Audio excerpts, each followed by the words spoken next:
우리 행복합시다. 100세 일기 교회 밖 하나님 나라 중에서 전해드립니다. 6.25 전쟁이 끝나갈 무렵 부산 중앙교회에서 장로교 총회가 모여 기독교 장로교와 예수교 장로교가 분열되는 교권 싸움이 벌어졌다. 그 상황을 지켜보다가 나는 도중에 나와버렸다. 한국 기독교에 희망이 있는가? 사회로부터 버림받게 될 것 같은 비통한 심정에 빠졌다. 대청동에 있는 미국 문화원 앞을 지날 때 어디선가 음성이 들려왔다. 죽은 자들이 죽은 자를 장례진에게 내버려 두고 너는 하나님 나라를 선포하라. 어디서 오는 음성인가 하고 하늘을 쳐다보았다. 맑은 하늘이 보일 뿐이었다. 교회 일은 교회에 맡기고 나는 그리스도의 진리를 가지고 세상 밖으로 나가기로 했다. 고민 끝에 두 가지 선택을 했다. 학생들과 함께 성경 공부를 하자. 그리고 교회 밖에서 교회를 돕고 섬기자. 그 후 나는 수십 년 동안 성경 공부를 계속 해왔고 수많은 기독교 학교와 교회에서 신앙 부흥회 강사로 강연과 설교를 하고 있다. 미국, 캐나다, 호주 등의 한인교회 신앙 집회도 수십 년간 도왔고 세문안교회에서는 내가 유일한 평신도 부흥회 강사였다. 이런 신앙적 책임은 내가 원한 것이 아니다. 나도 모르는 동안 그런 길을 걷게 된 것이다. 이것이 하나님의 은혜의 섭리라고 믿는다. 내가 대학생 때 일본에서 유학했는데 학생들은 태평양 전쟁에 끌려가고 한국에서 대학 다니던 학생들은 만주로 끌려가야 했다. 내 친구 안병욱 선생, 김수환 추기경도 학도병으로 끌려갔다. 당시 학생들은 전쟁의 희생양이 되어야 할 운명 앞에서 허구한 날 술을 마시며 절망했다.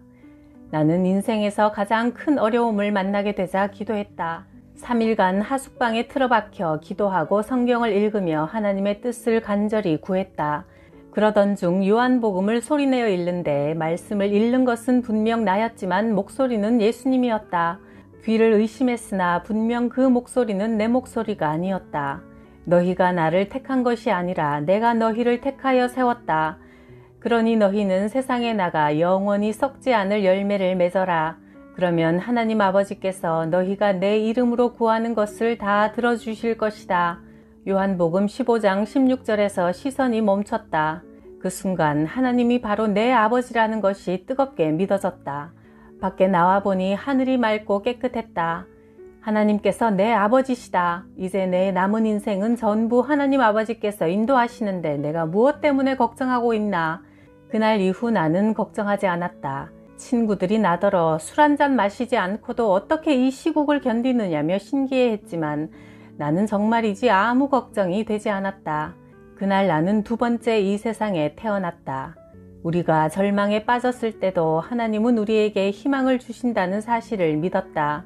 내 마음대로 하고 싶은 것 다 한 것 같아도 마지막에 가서 보면 주님의 뜻대로 이루어져 있음을 보게 된다.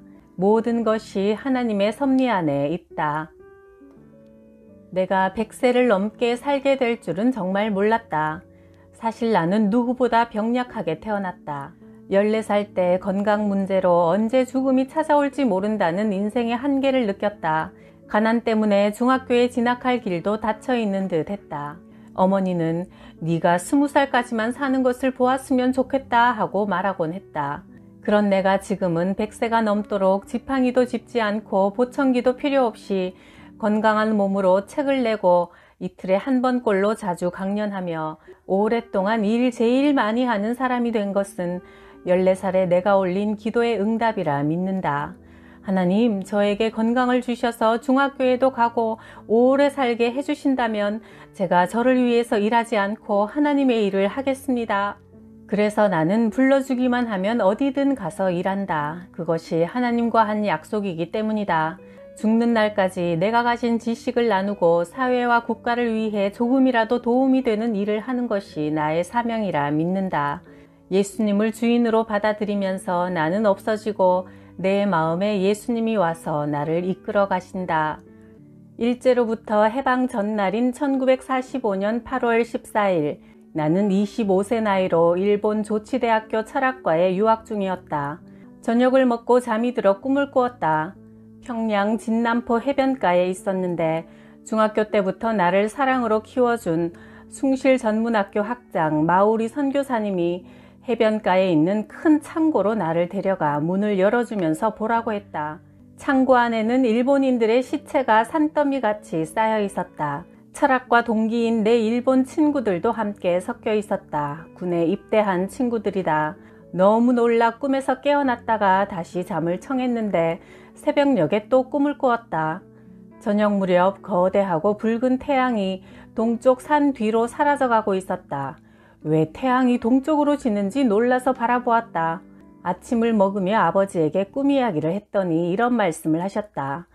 옛날 내가 네 나이쯤이었을 때 꿈을 꾸었는데 동쪽 산 위로 작은 고무공 같은 태양들이 수없이 떠올라오더니 우리 땅에 가득 차더구나. 그리고 얼마 후 한일 합방이 되면서 일장기가 들어와 온 세상을 뒤덮었는데 꼭 꿈대로 되더구나. 오늘 네 꿈도 몹시 이상하니 일찌감치 평양으로 가서 어떤 소식이 있는지 알아보아라. 나는 곧장 평양 시내에 있는 누이 동생 집으로 갔다. 낮 12시 정각, 번화가인 시청 앞에 전차가 잠시 멈췄을 때 길가에 있는 가게에서 라디오 방송이 들려왔다. 일본 천황의 목소리였다. 전차에서 뛰어내려 가게 앞으로 달려갔다. 내용은 간단했다. 이 시각부터 일본은 전쟁을 끝내고 무조건 항복한다. 정말 믿기 힘든 소식이었다. 꿈을 생각해 보았다. 태평양 전쟁은 미국의 승리로 끝나고 태양은 동쪽으로 다시 돌아갔다. 6.25 전쟁이 일어나기 몇 달 전인 1950년 1월 1일 새벽에도 놀라운 꿈을 꾸었다.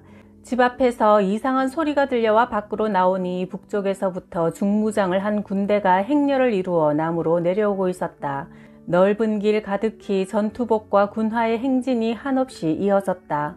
무슨 일인가 하고 북쪽을 바라보니 소련 스탈린의 사진이 커다랗게 걸려 있었다.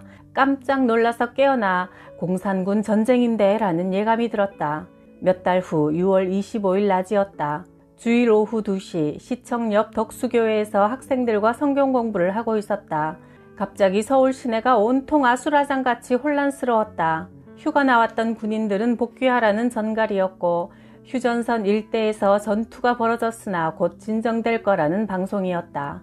나는 전쟁이 터졌다고 직감했다.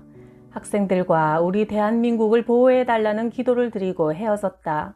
다음 날 월요일 아침 내가 교사로 근무하던 중앙고등학교로 가서 교장에게 이 전투는 전쟁이 될지 모르니 은행에 예치해둔 예금을 모두 찾아 3개월치 봉급을 선불로 달라고 제안했다. 어떻게 그런 생각을 하게 되었는지 나도 모르겠다. 누구도 상상할 수 없는 제안이었다. 그 뜻이 이루어져 우리 학교 교직원들은 3개월 동안 전쟁의 소용돌이 속에서도 잘 지낼 수 있었다. 나는 3개월 동안 부산으로 피난을 갔다 돌아왔다. 부산 피난 때였다. 1950년 8월 1일 경남 진영에 있는 한월 중고등학교를 방문했다. 강성갑 교장 선생님은 연세대를 나와 일본에서 신학을 공부한 목사님인데 그분과 대화를 나누다가 늦게 잠들었다. 새벽에 꿈을 꾸었다. 꿈에 평양에 있는 막내 여동생이 갑자기 나타나 오빠 여기가 어디라고 오셨어요? 잠에서 깨는 대로 곧 떠나세요. 라는 말을 또렷이 남기고 사라졌다. 꿈에서 깨어나자 당황스러워 서둘러 떠나기로 했다. 새벽에 길을 나서니 강 교장 사모가 놀라면서 아침이라도 먹고 가라고 권했다. 다시 기회가 생기면 찾아뵙겠습니다. 인사말을 남기고 속히 떠났다. 다음 날 조간신문에 김해 지역 양민 학살 사건이 보도되었다. 강 교장을 포함한 200여 명이 친북 좌파라는 명목으로 낙동강 수산교 아래 백사장에서 총살된 사건이었다. 오랜 조사와 재판 끝에 진영 경찰서장이 자신의 비리를 감추기 위해 무고한 사람들까지 처형한 것으로 알려져 사형 집행 당하는 것으로 종결되었다. 만일 그날 내가 꿈에 나타난 동생의 말을 무시하고 거기 남아 있었다면 어떻게 되었을까 회상하곤 한다. 그 급박한 상황에서 하나님이 나를 건져내신 데는 그만한 이유가 있을 거라 믿는다. 그런 사건을 겪다 보면 겸허해질 수밖에 없다. 내 인생은 내 것이 아니라는, 내 마음대로 내 뜻대로 사는 것 같지만 하나님의 섭리 아래서 움직이는 것임을 깨닫게 된다. 그래서 신앙을 가진 사람들은 역경 속에서도 희망을 잃지 않는다. 어려운 때에도 우리가 생각하지 못하는 하나님의 은혜로운 섭리가 있으리라 믿는다. 4.19 혁명이 벌어진 해 가을, 나는 연세대학교 분교 사건으로 고민하고 있었다. 대학의 정상화를 위해 문과대학 교수들과 합숙 농성으로 사태가 진전되었고 몇 학생들은 경찰의 조사를 받는 중이었다. 밤 깊은 시간에 잠들었는데 한 번도 꿈에 나타난 적 없는 아버지가 내 옆에 다가와 크게 걱정하지 마라. 너 자신보다 대학을 위해 하는 일이라면 잘 해결될 것이다 라는 위로의 말을 하셨다. 나는 그 때문에 편안한 마음으로 대처할 수 있었다. 그해 크리스마스 이브에 학생들은 모두 무혐의로 석방되었고 나는 감사 기도를 드렸다. 그런 사태를 겪으면서 대학 측에서는 나에 대한 오해도 풀고 1년간 미국의 교환교수로 가는 분에 넘치는 혜택을 베풀어 주었다. 이런 일들을 경험해 오면서 꿈은 때로 역사의 주관자이신 하나님께서 미래 사건에 대한 영감을 주시는 통로가 된다는 생각을 갖게 되었다. 1947년 8월 광복절 후에 나는 7달 되는 아들을 업은 아내와 같이 탈북했다. 기차로 황해도 해주까지 왔는데 사건이 벌어졌다. 아내와 나는 용당 바닷가로 가다가 보안서원에게 붙잡혀 탈북자 수용소로 끌려갔다. 인계받은 계장이 나를 신문하려고 책상 맞은 쪽에 앉는 바로 그때 전화벨이 울렸다. 계장이 받은 통화 내용이 내 귀에까지 똑똑히 들려왔다. 오늘도 탈북하다가 잡힌 놈들 많은가? 예, 어제부터 많아지고 있습니다. 지금 막 평양에서 지령이 떨어졌네. 이제부터 잡혀오는 놈들은 무조건 출발한 거주지로 돌려보내라는 명령이다. 예, 알겠습니다. 기장은 내 앞자리로 돌아와 앉더니 밖에서 대기하고 있던 보안서원에게 명령했다. 자네가 이 두 사람을 데리고 기차역으로 와서 떠나는 것을 지켜보게. 나는 보안서원을 적당히 물리치고 나서 함께 교편을 잡았던 후배 선생이 준 쪽지가 떠올랐다. 그는 내가 고향을 떠나기 전 무슨 예감에서인지 혹시 필요하실지 모르겠습니다. 제 누님이 해주에 사는데 주소와 전화번호입니다. 라며 주었던 것이다. 우리는 그 누님의 안내를 받아 다음날 밤 바다를 건넜고 탈북에 성공했다.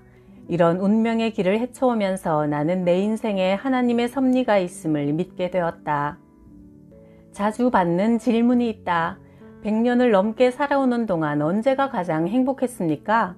7년 전 충북 영동에 강연을 갔다. 청중 몇백 명이 내 강연을 경청해 주었다. 강연을 끝내고 휴게실에 있는데 70대 신사가 찾아와 인사했다.